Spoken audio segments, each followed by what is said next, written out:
Bismillahirrahmanirrahim. Assalamualaikum warahmatullahi wabarakatuh. Hari ini kita akan membahas masih tentang peluang bagian kedua. Setelah sebelumnya kita belajar tentang istilah-istilah dalam peluang, yaitu percobaan, ruang sampel, titik sampel, dan kejadian. Nah, hari ini kita akan belajar tentang peluang suatu kejadian, frekuensi harapan, lalu kisaran nilai peluang, dan komplement sebuah kejadian. Baik, kita masuk ke materi. Jika ruang sampel S ini memiliki anggota yang berhingga banyaknya dan setiap titik sampel mempunyai kesempatan muncul yang sama, serta A ini adalah sebuah kejadian munculnya percobaan, maka peluang kejadian A ini dinyatakan dengan rumus seperti ini. Ini dibacanya adalah peluang kejadian A ini sama dengan banyaknya kejadian A dibagi dengan banyaknya titik sampel. Ya. Biar bisa lebih dipahami, kita masuk ke contoh soal.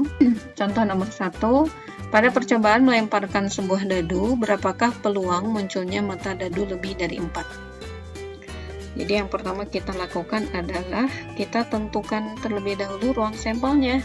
Ketika sebuah dadu dilemparkan, maka yang terjadi adalah ruang sampelnya adalah munculnya mata dadu angka 1, angka 2, angka 3, angka 4, angka 5, dan angka 6. Ya, sehingga banyaknya titik sampelnya ini ada 6. Ya. Misalkan ada sebuah kejadian A ini adalah kejadian munculnya mata dadu lebih dari 4. Berarti A ini bisa dituliskan adalah yang muncul angka 5 dan angka 6. Sehingga bisa dituliskan banyaknya kejadian A ini adalah 2. Ya. Nah, ketika ditanyakan peluang munculnya kejadian A atau munculnya mata dadu lebih dari 4 yang tadi kita sebut A, maka bisa disimpulkan peluang kejadian A ini adalah banyaknya kejadian A dibagi dengan banyaknya ruang sampel. Ya.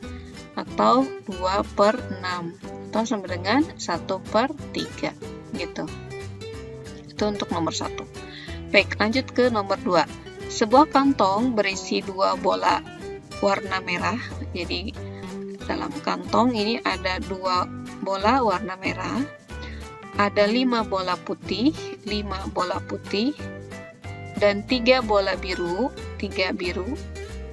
Dari dalam kantong diambil secara acak 1 bola, hanya 1 bola ya. Hitunglah peluang bahwa yang terambil bolanya berwarna biru.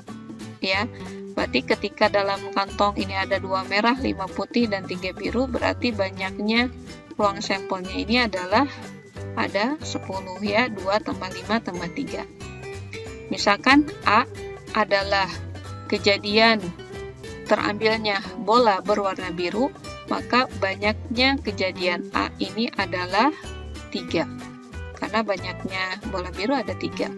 Sehingga peluang terambilnya bola berwarna biru, berarti ini PA. Ya, sama dengan NA per NS. Atau 3/10. Begitu. Bisa dipahami? Baik. Nomor 3. 2 huruf akan diambil secara acak dari kata hebat.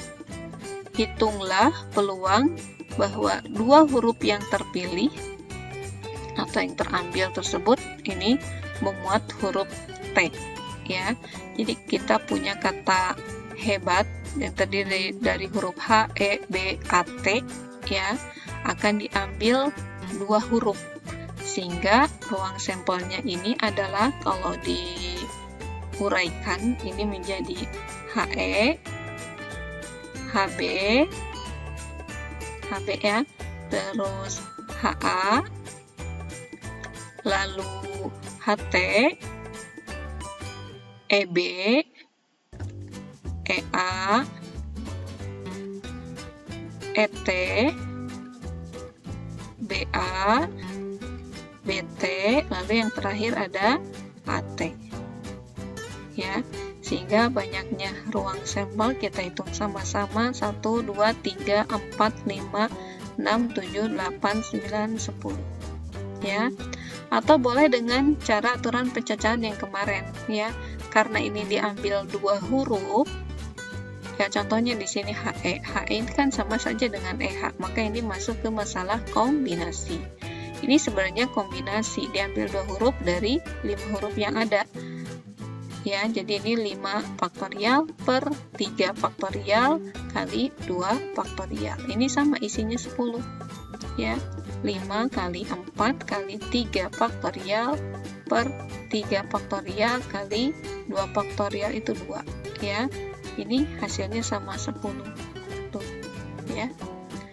Nah, lalu misalkan kita lanjut ya. Misalkan ada kejadian A ini adalah terambilnya 2 huruf yang memuat huruf T. Ya, berarti A ini adalah HT, lalu ET, lalu BT, dan AT. Ya, sehingga banyaknya kejadian A ini adalah 4, ya. Sehingga peluang munculnya kejadian A ini adalah 4/10 atau 2/5. Nah, begitu cara menentukan nilai peluang suatu kejadian.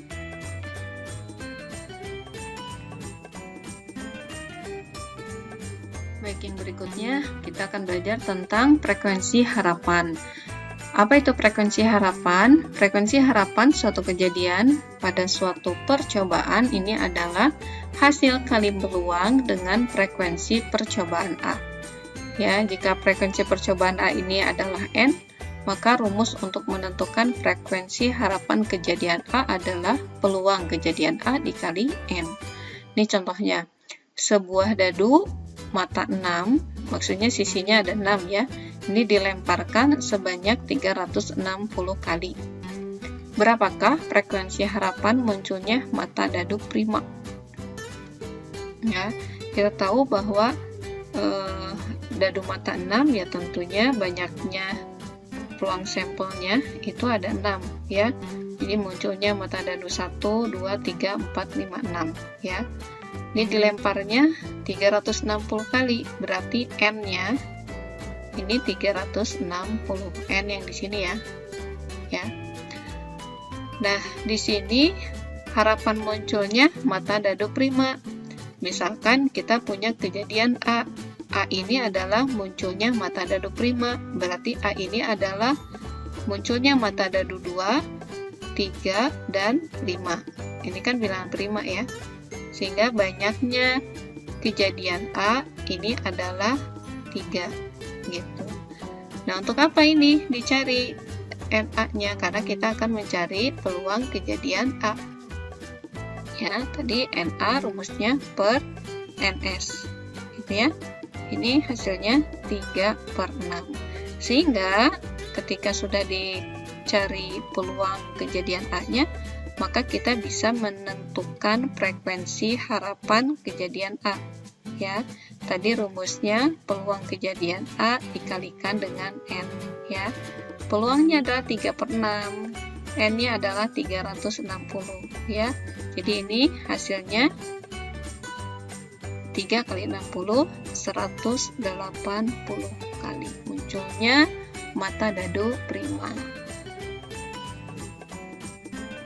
Baik, yang berikutnya kita akan belajar tentang kepastian dan kemustahilan. Peluang suatu kejadian ini mempunyai nilai kisaran antara 0 sampai 1 ya. Apa arti jika peluang kejadian A itu sama dengan 0? Ini artinya kejadian A dia mustahil atau tidak pernah terjadi. Sementara jika peluang kejadian A-nya sama dengan 1, maka ini artinya peristiwa tersebut pasti terjadi. Gitu ya. Kita masuk ke komplement suatu kejadian. Jika A pangkat C seperti ini menyatakan komplement dari A, maka peluang komplement dari A ini sama dengan 1 dikurangi peluang kejadian A.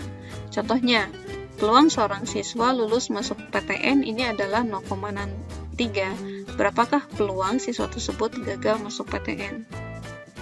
Ini mudah saja ya.